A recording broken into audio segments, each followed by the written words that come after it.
The Communal Land Support project is a project of the Ministry of Lands and Resettlement. It has a number of objectives, one of these being the provision of support to TAs, local residents, and land boards to better protect and manage commonage. Village boundary mapping has been identified as a key driver of better commonage management. In this video clip, we share our experiences on village boundary adjudication and mapping.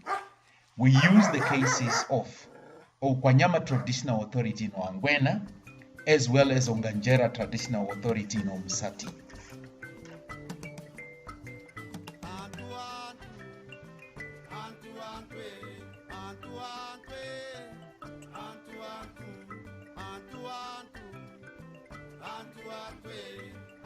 As can be seen on the clip, two clear colors can be visualized: red used in Oukwanyama and white used in Ongandjera.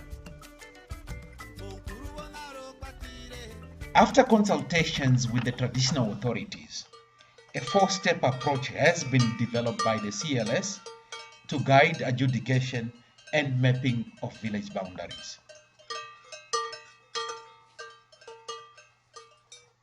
The first step involves the headmen, village committees, the neighboring headmen and their village committees, together with witnesses, coming forward to agree on the positions of the boundaries between their villages. In this case, we see a headman explaining where boundaries lie.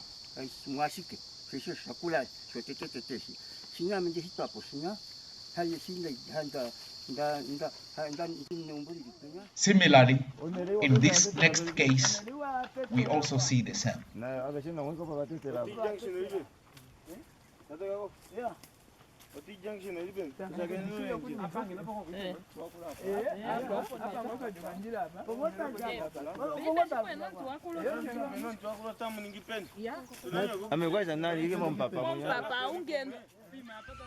Maps greatly assist the adjudication teams to locate positions as well as confirm the positions on the ground.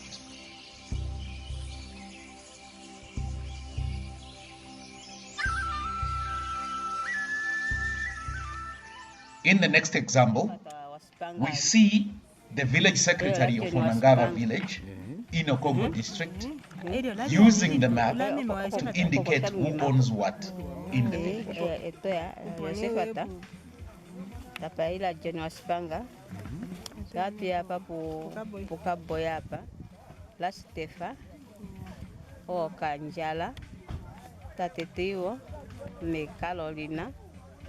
Tatu ya po pumanjingi momosi pilamu omomo natangola ka boiwi lyo mo ilonga amuna njeji yola na njejeri takuya la sikongo la tati sikongo Oukwambi.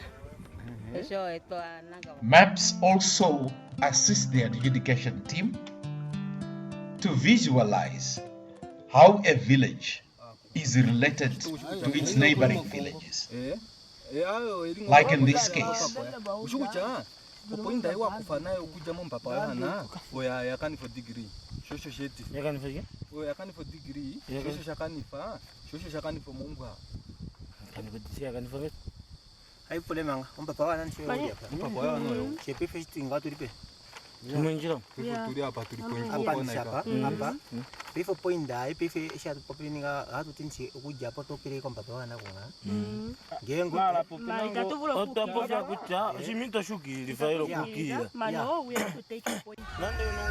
once a boundary position is agreed upon, it is then marked, as is in this case.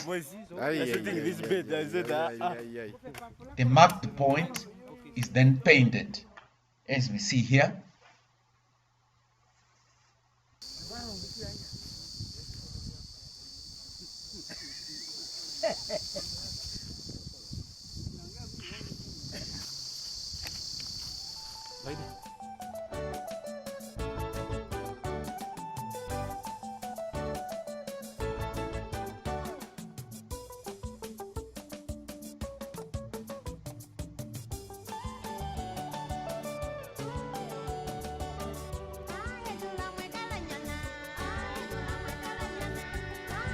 After the point has been painted, technical teams record the GPS coordinates and other data on beacon agreement forms.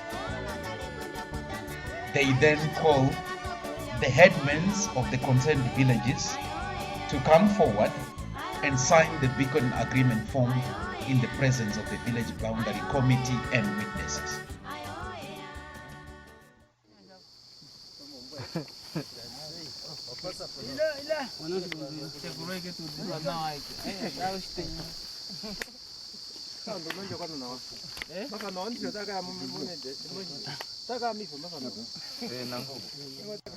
For those headmen who cannot write, a fingerprint of the right thumb is used for signing, as you see in this case.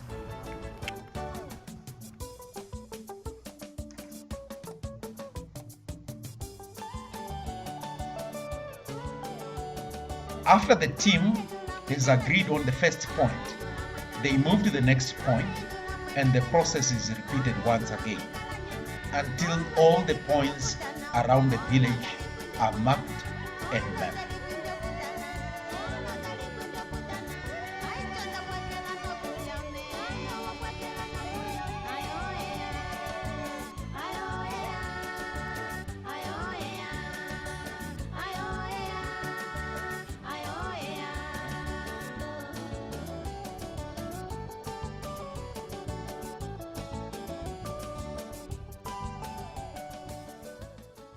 Where boundary positions are not agreed upon, the village committee and the TA officials will be tasked to mediate.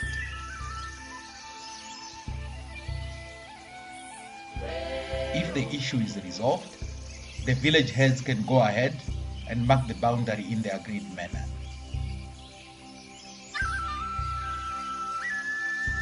Then the technical teams come back to capture the GPS coordinates once the issue is resolved and the boundary is clearly defined.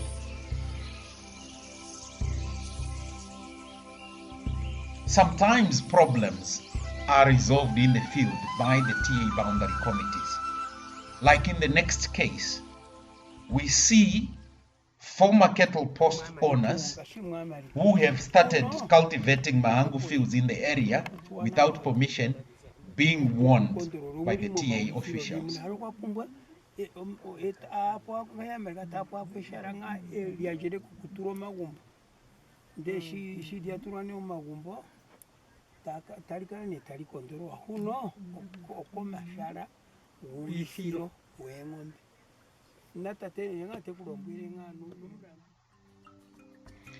The mapping of village boundaries assists the traditional authorities and local communities to deal with many land-related problems. It helps headmen to know their borders, which minimizes disputes between villages. Boundaries help headmen to allocate correctly and within their space. They help communities to plan for different land uses. Boundaries also help communities to manage their land better, and they help with the preservation of commonage. The Communal Land Support project has managed to achieve some significant progress. For example, in Ongandjera, 14 of the 16 villages have been mapped, while in Uukwaluudhi, 3 out of 5 are mapped. In Oukwanyama, 15 out of 43, and in Uukwambi, 16 villages are targeted starting July 29.